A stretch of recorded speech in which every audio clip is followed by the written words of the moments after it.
Hey yo, what's going on? Today I was wanting to talk about the Benchmade 940. This is probably one of their most popular knives. I would say this one and the Griptalion and the Barrage are probably their most popular. I would say the Griptalion, the 940, then the Barrage, and then so on and so forth. Anyways, this 940 is the OG colorway. There's the green and the purple liner. The reason why this knife is so spectacular is simply because of its shape.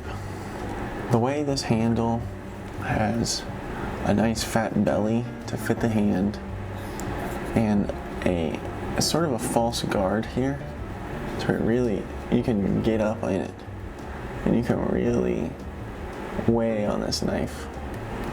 And of course the Axis lock is arguably the strongest lock on the market for how its ease of use.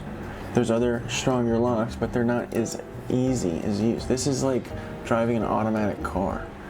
Yeah, I may not have the fastest horsepower, but it's easy, it's smooth, and hardly ever fails.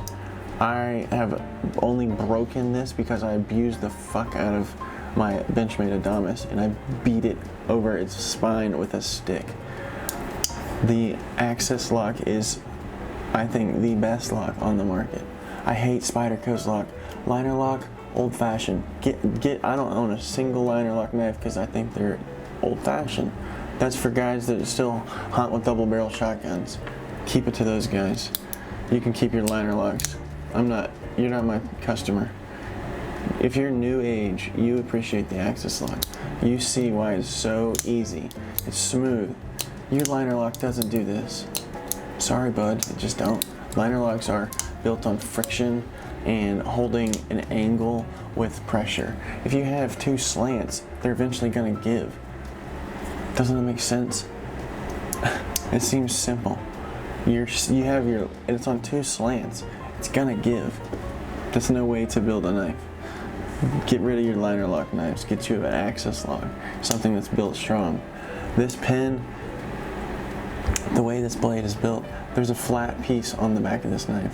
That goes up and it sits and locks on that bar. And this bar has to get bent over for that to go through it. It's not gonna happen. This 940 can take over 900 pounds of pressure before that bar goes. And so, there's nothing that you're gonna do that's gonna break this thing. The way this reverse tanto design is absolutely beautiful. It has this back grind right here to help and aid in penetrating and basically just going in things a lot easier. But they maintain width out to here, and so it maintains its strength, and then it tapers. That is a genius blade shape because it's ideal. It's completely ideal. And so that's why I think the Benchmade 940 is the most perfect Benchmade that they make. It's full metal. I don't like the Griptalion. I don't really care for polymer knives. I'm sorry. I don't like the feel. I don't like how it doesn't balance. I don't like how it's slick. I can get this dirty if I want. I don't need to clean it too much. If any gunk gets in there, it's super easy to get out with the Q-tip. It's completely fine. I think the pocket clip is fine. A lot of people go for a deep carry pocket clip where it goes up and down. If you're living in a state like New York where you can't even have a pocket clip showing of your knife, they'll take it from you apparently. I live in the damn state of Texas, and so you can carry any knife. It used to be restricted, but now you can carry swords. You can carry big machetes on your hip. You look ridiculous. You might get shot by either a cop or another Texan. And then now we're about to do constitutional carry. So any mofo can start carrying guns. And so this is a dangerous state, man. I mean, I've taken my concealed carry course and I think it's necessary. I think it's very necessary to know how to interact with the law and how to interact with other people, and when you are legally able to shoot somebody, I think you need a course on that. I mean, what the hell? It's not rocket science. I'm not saying anything that's out of the blue. I think you need a course to be able to lawfully walk around with a fucking firearm on your hip, man. I'm not saying anything crazy. That's completely logical. If you don't agree, come to Texas. You'll see how crazy it is. If you've never been to Texas, then you can't speak on it. So, and if you've never fired a gun, I don't really think you have the best say on talking about firearms. It's like always having a horse carriage buggy as your main vehicle, and then you shit on cars, but you've never driven a car, you've never owned a car. It's like, I would think your point's completely invalid, and then I no longer will listen to you. So, a lot of people like to talk shit on Texas, but you've never been here. You can't survive one of our summers. Our summers would melt you inside and out. Texas is for the hard. Weak people leave Texas and they go to easier states like Oregon. It's crazy. A lot of people can't make it in Texas. It's too fucking hot here. A lot of people don't like the people. But I love it here.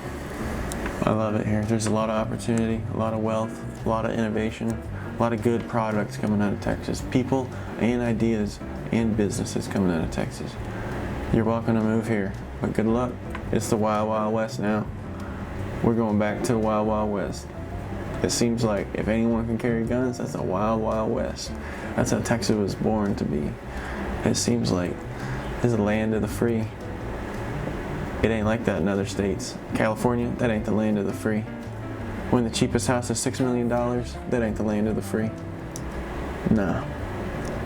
That's why they got 100 million homeless people, because ain't no one can afford housing.